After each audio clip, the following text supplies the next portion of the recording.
दोस्तों, चैनल पर न्यू आए तो चैनल को सब्सक्राइब कर देना, साथ में घंटी वाली बेल आइकन को भी दबा देना। घटना 1960 जमाने की है। अलीगढ़ ITI में मेरे पिता प्रिंसिपल थे। हम लोग कैंपस के ही क्वार्टर में रहते थे।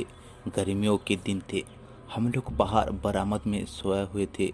रात के करीब 1 बजे सुपरवाइजर RK सिंह, जो सिक्योरिटी का भी काम देखते थे, मुझे जगाया और कहा कि अपने पिताजी को बुलाओ। पिताजी अंदर आंगन में सोए थे।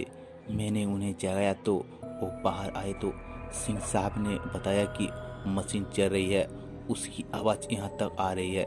पिताजी ने कहा कि 2-3 लोग को साथ लेकर जाइए और देखिए कि वहाँ कोई है क्या। वो लोग गए और कुछ लोगों को भी लेकर गए।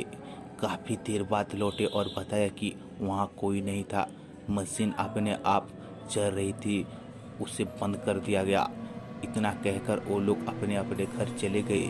अभी वो लोग घर पहुँचे भी नहीं होंगे कि मशीन चलने की आवाज़ आने लगी।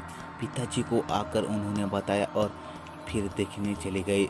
मशीन बंद कर उन्होंने मेन स्विच ऑफ कर दिया। वर्कशॉप बंद करके पिताजी को बताकर घर चले गए। सुबह के 3 बज चुके थे। उस दिन मशीन फिर नहीं चली।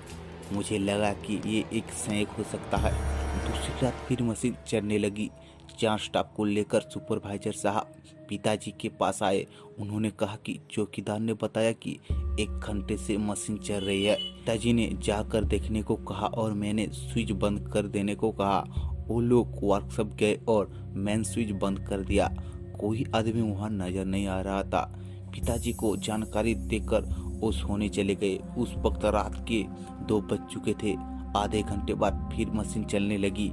फिर वो लोग आए और पिताजी को बताकर वर्कशॉप की ओर चल दिए।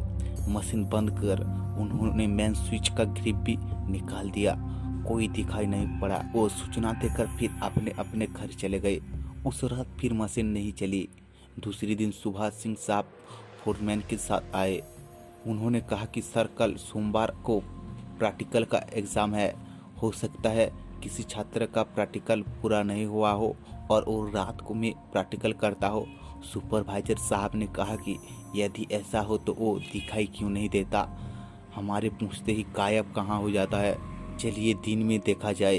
वर्कशॉप खोलकर देखा गया लेकिन कोई नज़र नहीं। वर्कशॉप बंद कर वो चले गए। इतवार की रात फिर मशीन चलने लगी। सारे लोग परेशान हो गए कि ये कैसे हो रहा है। सोमवार को परीक्षा शुरू होने के वक्त जब एग्जामिनर आए और जांच देकर 8 घंटे में उसे पूरा करने को कहा, फिर अपनी जगह आकर बैठ गए। तभी उनकी नज़र टेबल पर पड़ी। उन्होंने देखा कि वो जांच बनाकर पहले से रखा हुआ है। उस पर रोल नंबर भी पंच किया हुआ था। इंस्ट्रक्शन को बुलाकर पूछा तो पता चला कि वो रोल नंबर जिस लड़के का है उसकी मौत 3 माह पहले मोटरसाइकिल एक्सीडेंट में हो चुका था। ये बात पिताजी के पास पहुंची तो उन्होंने कहा कि उस पर नंबर दे दिया जाए। लगता है कि उसकी आत्मा भटक रही है। नंबर देकर उसे पास कर देने से उसकी आत्मा को शांति मिलेगी। एग्जामिनर ने नंबर दे दिया और उस दिन से कभी मशीन चलने की खबर नहीं आई। तो दोस्तों, वीडियो अच्छी लगे तो वीडियो को लाइक एंड सब्सक्राइब कर देना।